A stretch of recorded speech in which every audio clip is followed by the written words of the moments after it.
Nosso programa está de volta e agora a gente vai falar sobre porte de arma. Eu quero saber a sua opinião, se ele aumenta ou diminui a violência. Você liga 0 operadora 11 33 37 5886 ou liga na nossa fanpage. Eu estou recebendo Eduardo Negrão, que é cientista político, para conversar com a gente sobre o assunto. Tudo bem? Boa tarde. Tudo bem, Jaqueline? Prazer recebê-la aqui novamente. Prazer estar aqui novamente. E me permita tomar a liberdade. Essa é uma lembrança para o pequeno Davi. Ah, obrigada.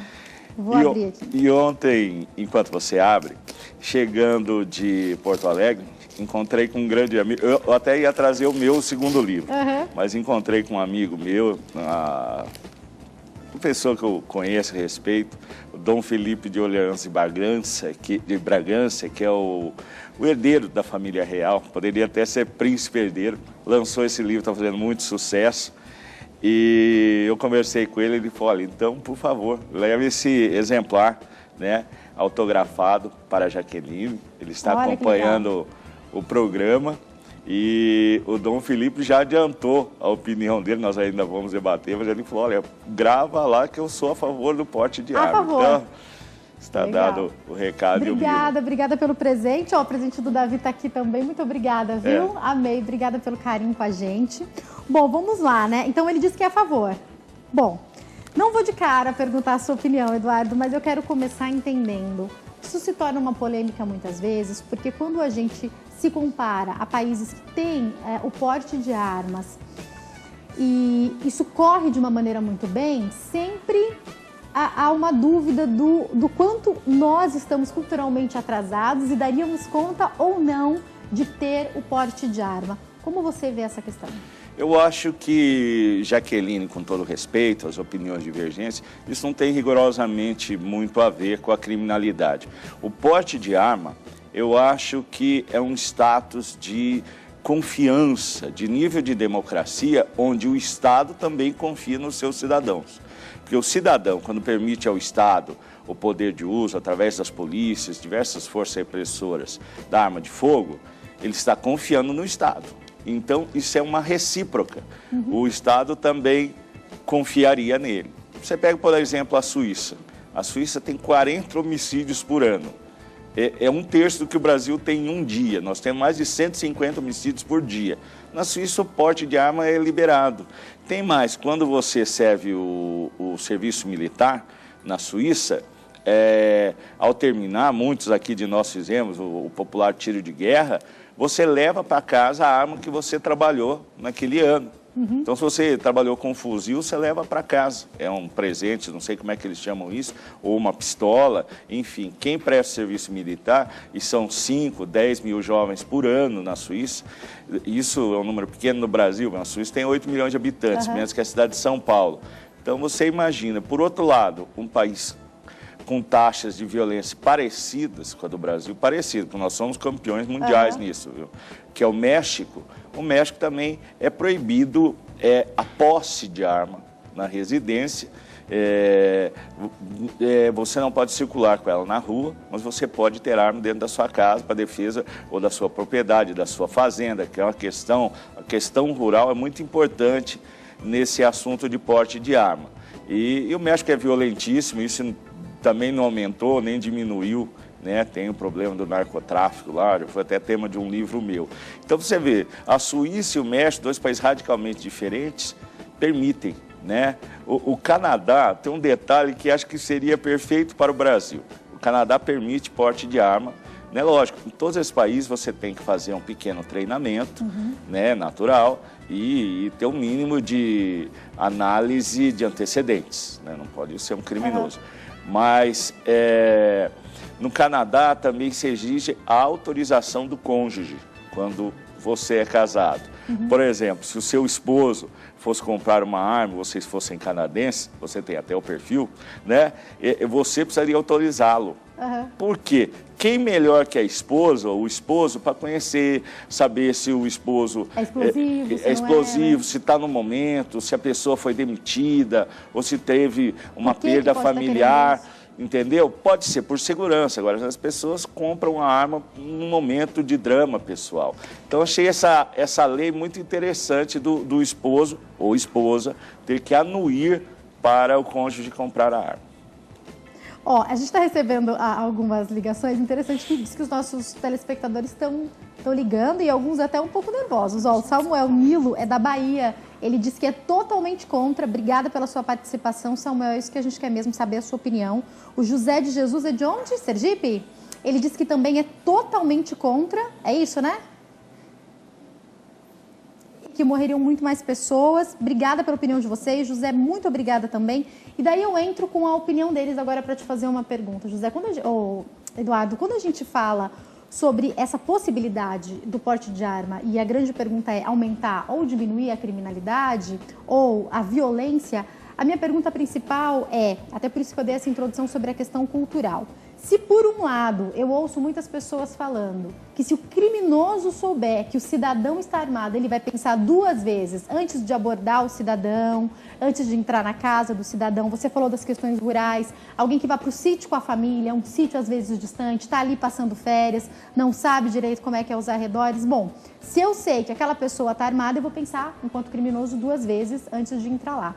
Mas por outro lado, eu acho que talvez até isso que o José também tenha querido falar eu vejo as pessoas tão impacientes, tão intolerantes e tão nervosas que eu me pergunto o quanto, numa briga de trânsito, alguém com porte de arma, num momento de total desequilíbrio, eu não estou falando de um cidadão ruim, eu estou falando de uma pessoa de bem que fica extremamente nervosa porque está com alto estresse no trabalho, porque teve um problema na vida pessoal, ou seja lá o que for, não pode disparar contra outro cidadão de bem e aí sim a violência vai aumentar quando a gente está armando cidadãos de bem. Qual que é a sua opinião sobre isso? A minha opinião é que, infelizmente, isso já acontece, né?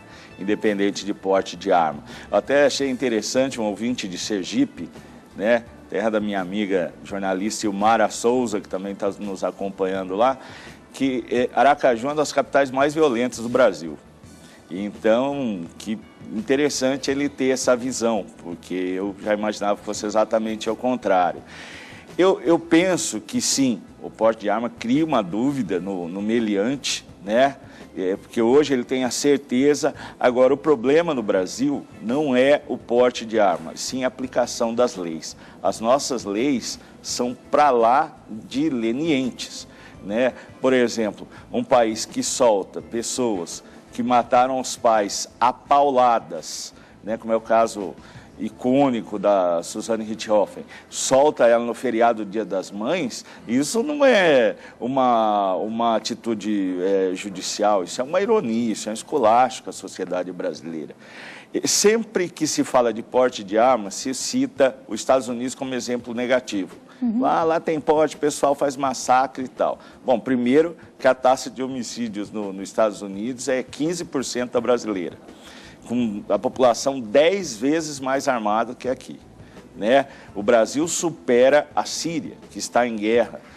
Fizeram a pesquisa em 5 anos, acho que entre 2011 e 2017, 6 anos, na Síria morreu 300 mil pessoas. No Brasil, num período menor, 2 anos a menos, morreu 460 mil por armas de fogo. Mas você acha que armar a população vai diminuir a violência? Eu acho que sim, se as leis forem aplicadas. Ó, a gente recebeu a ligação do Paulo Reis, que é de São Paulo. Ele é a favor. Ele diz que se for utilizado como defesa, mas que para isso é necessário treinamento. Você falou aqui um pouco sobre um mínimo tipo de treinamento. Mas aí eu ainda insisto nessa questão. E aí eu vou falar sobre, sim, a preparação da população, porque eu acho que é um pouco cultural também. Eu queria compreender. Você acha que as pessoas... Posso até fazer a comparação com os Estados Unidos aí, porque muitos desses massacres acontecem com pessoas que são desequilibradas. Mas aí eu também acho que se a pessoa quer fazer uma coisa errada, infelizmente aqui no Brasil ela vai conseguir a arma, né? Eu tô falando de cidadãos de bem armados especificamente. Você acha que não pode aumentar a violência? Não, acho que não. Sinceramente, acredito que não. Você vê que alguns países da Europa, onde o acesso a armas é mais limitado, o pessoal faz atentado terrorista com van, com carro, com faca. Então, quando a pessoa tem vontade, seja cometer um ato de terrorismo, um ato de violência, infelizmente não tem o que segura. Mas a presença da arma intimida. É importante dizer que, por exemplo, nos Estados Unidos, teve um ataque, acho que em 2002, numa escola infantil, uma cidade chamada Newtown, E, aliás, tinha vários brasileiros que residem ali, tinha até filhos nessa escola. Infelizmente, mataram 20 crianças e 7 professores. Sabe quantos, foi em 2002, sabe quantos homicídios tiveram em Newtown em 2003, 2004, 2005? 0. Nos 5 anos anteriores, 0. Eu não consegui, mas eu acho que esse atentado foram os primeiros homicídios na cidade que tem mais de 100 anos. Mas vamos supor que não seja. No mínimo, num hiato de 10 anos, teve 0 homicídio. Então, aí teve um dia, um louco foi lá, realmente era até uma pessoa que tinha um problema... bom, nem vou diagnosticar a doença dele, porque pode complicar ainda mais a nossa análise, mas era uma pessoa que tinha alguns problemas mentais, foi lá e matou. Isso não tem como evitar. Tô com um problema, Eduardo. É importante dizer que não houveram homicídios nessa cidade antes e depois, e que nos Estados Unidos, onde se você compra uma R15 no Walmart, que já está presente aqui no Brasil, desculpe a propaganda, até eles falaram que ia parar de vender, mas quando eu morei lá, você podia comprar uma R15 numa rede de supermercados. As leis são muito claras. Se você sacar uma arma numa lanchonete, num lugar público, no intuito de ameaçar alguém, ou mesmo que não seja um assalto, você discutiu com o cara, puxa, 5 anos de cadeia. Tá, eu tenho um problemão que eu tenho. Acho que isso aqui foi só para a gente começar o bate-papo, você vai ter que voltar, mas eu quero te perguntar. Você acredita então, para que o porte de arma fosse legalizado aqui, que as leis deveriam mudar? É isso? Eu acredito. Do jeito que tá, pode ser um problema. Eu acredito que as leis têm que ser aplicadas com mais rigor. Hoje, Jaqueline, nós estamos numa situação tão dramática que os magistrados se sentem intimidados em aplicar a lei. Aliás, outro dia teve um caso, não sei se foi em São Paulo, no Rio Grande do Sul, que uma audiência de custódia, uma pessoa entrou atirando para matar a juíza até se escondeu, por acaso estava depondo um policial civil que estava armado e ele acabou matando. Esse teu vídeo na internet aí, 1 ou 2 marginais, né? Se ele não tivesse armado, a juíza teria sido assassinada dentro do fórum. Então você vê que é complicado. Deixa eu agradecer. Júlia, né, do Espírito Santo, diz que é contra. Jólia, do Espírito Santo, contra. A Maria de Curitiba, a favor para a defesa. O Rafael de Brasília também ligou, diz que é a favor para a defesa. Eduardo, não deu nem para a gente entrar no assunto. Você pode voltar, por favor? Claro. Vamos continuar daqui, porque eu vi que os nossos telespectadores querem muito participar. Eu tenho uma opinião sobre isso, mas eu não vou falar aqui hoje. Não vou pedir a sua... Você falou aqui pra gente como que deveria ser. Não vou pedir agora para você entrar na sua opinião pessoal, mas pra gente finalizar, muita coisa precisa mudar no Brasil, né? Eu queria só que você fizesse essa colocação novamente. A aplicação das leis é importante se pensar sobre isso antes de se pensar em oficializar ou não o porte de armas, é isso? Claro, claro. Com mais rigor. O Brasil já tem bastante, nossa legislação é caudalosa, não precisa aumentar mais nada, mas precisa aplicar. Né? Porque do jeito que está, assim, hoje está automático. Vou deixar seu telefone em 0 operadora 14 para quem quiser entrar em contato, 99710-9779. Tem o Instagram, @profnegrão, tá passando direitinho aí para vocês como se inscreve, todas as redes sociais dele. Você volta, por favor, para a gente continuar daqui?